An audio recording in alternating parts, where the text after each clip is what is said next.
All right, hey YouTube. So this is day zero of the Half the Man project. This is going to be my little attempt at documenting the journey I'm about to embark on. Today is day zero of my journey, and the journey is to lose half my body weight.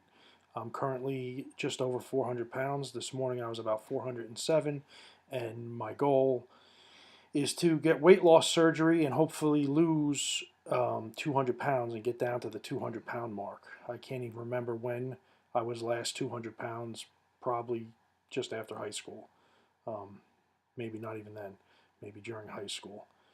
The reason why I'm starting now, I'm not scheduled for surgery until December 3rd, so today is really T minus 24 days and counting. But I'm counting this as day zero of the project because I had to start the pre-op weight loss diet today. The pre-op weight loss diet is a liquid, mostly food plan that they give you at the weight loss center in your surgeon's office. And normally you would have to do it for 2 weeks before the surgery, but unfortunately, due to my food addiction, I've had to start mine early.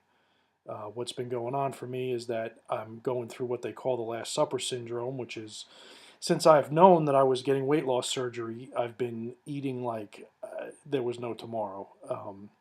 Food has just always been a problem for me my entire life, and in the last couple weeks, I just felt like I had license to eat whatever I wanted, whenever I wanted, as much as I wanted. And the result was I ended up gaining probably 20 pounds or 25 pounds in the last 3 or 4 weeks. And so yesterday I had to go in for one of my pre-op checks, and they really were disappointed in what was going on. I guess this is a pretty common thing, and the nurses and the nutritionist at the weight loss center, um, I'm not sure if they're lying or if they're telling the truth, but they try to scare you into not going through the Last Supper syndrome. They try to tell you that you could potentially be denied by the surgeon or you could be denied by your insurance company if you're not showing a willingness to lose weight.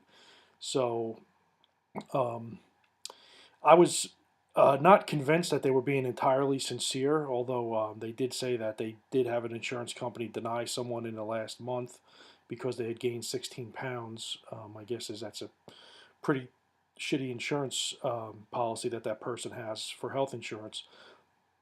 But for me, I decided that I was going to take their advice and start on the pre-op diet early. Um, really at this weight, it's just so physically uncomfortable for me to get around. And, you know, and the other thing is that there's no food left that I haven't consumed in vast quantities. So there would be no reason for me to continue to eat the kinds of foods that I've been eating the last few weeks. So today was day one or day zero of the pre-op diet. It's about 1,200 calories, mostly liquid protein shakes, a couple little 4-ounce fruit cups, one protein bar, and um, as a treat you can have sugar-free Jello and sugar-free ice pops, kind of as much as you want. So I haven't really delved into that too much. The hunger is, it's been fine all day. This afternoon, I last ate at 3, and it's about 6 now, and so you know, 4:30 to 5:30, I was pretty hungry, but I just decided to get myself busy doing something that I've been wanting to do, like record this video, and really the hunger hasn't even really occurred to me. So when I'm done with this video, I'll eat my dinner, which is going to be another protein shake, 12 ounces of steamed vegetables, and another fruit cup, and then see how it goes. When I follow this kind of diet, I was on OptiFast over the summer. I lose a ridiculous amount of weight. So on OptiFast, the first week or two, I could lose 12 pounds a week. So I have another weigh-in. Today is November 9th. It's a Sunday, and I have another weigh-in with the Weight Loss Center on November 17th, and they would like to see some good progress. So I'm just taking it one day at a time, thinking, I can do this today, I can do it tomorrow, um, you know, and at the end of one week, I'll show some pretty good results to get them back in my good graces. The other thing that's been going on, I don't know if anyone else out here is considering weight loss surgery or is pre-op or post-op, but you have to go through kind of what I think is a ridiculous amount of pre-op testing, and it's mostly stuff required by the insurance company, things you have to do to make sure that you're a good candidate for weight loss surgery. You have to go see a shrink. You have to go see an upper GI doctor. I had to go see a sleep doctor because I have sleep apnea.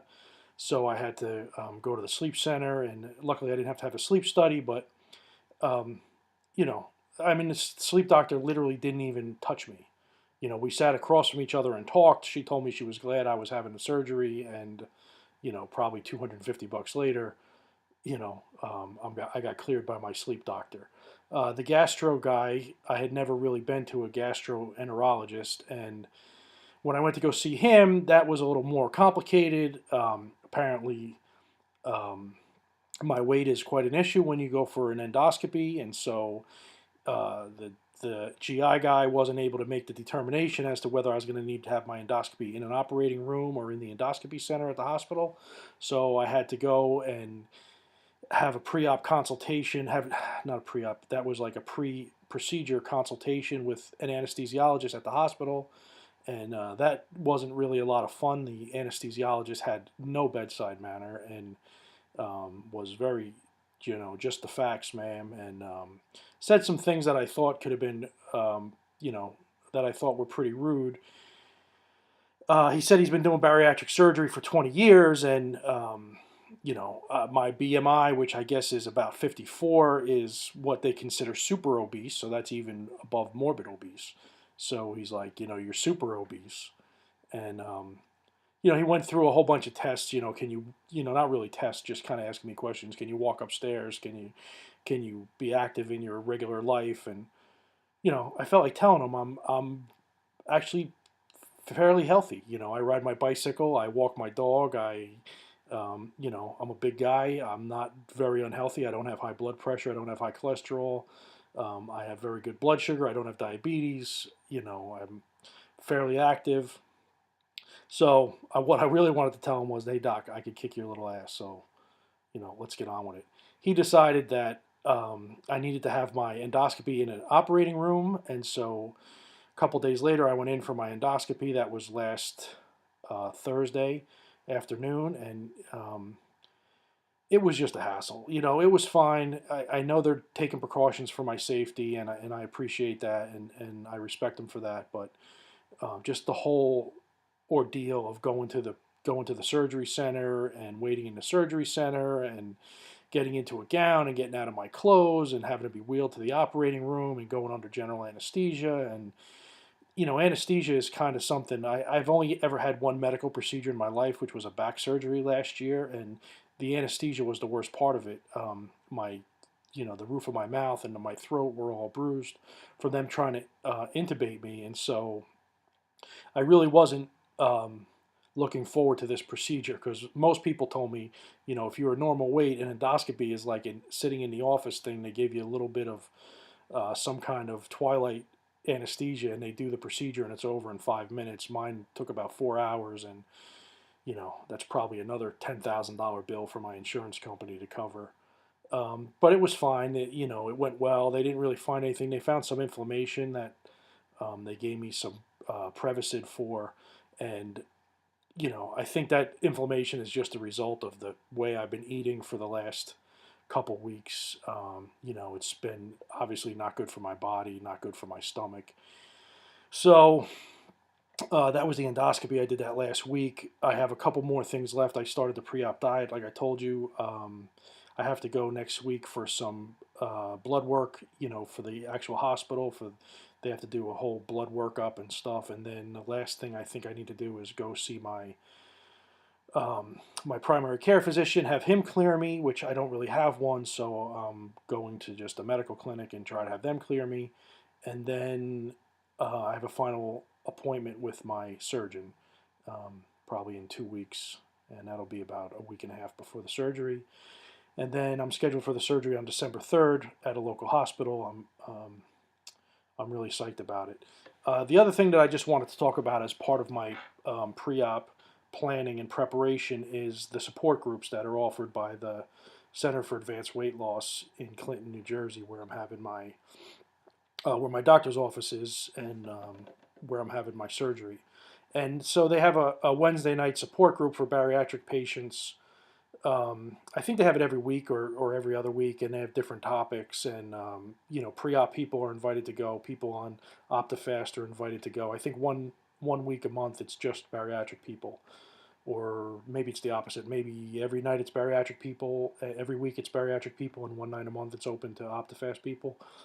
But anyway, I've been finding it really pretty helpful going and actually talking to people who have been through the surgery, are in different various stages. There's a woman there who had surgery 5 years ago and has kept all her weight off. There's people there who are 2 weeks post-op, people who are going in the next few days.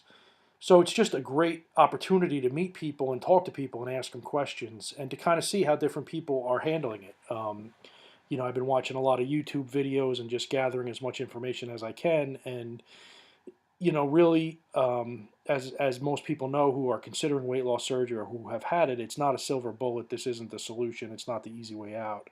And meeting a lot of people and seeing how a lot of people deal with their life after their weight loss surgery, I can see how the results vary.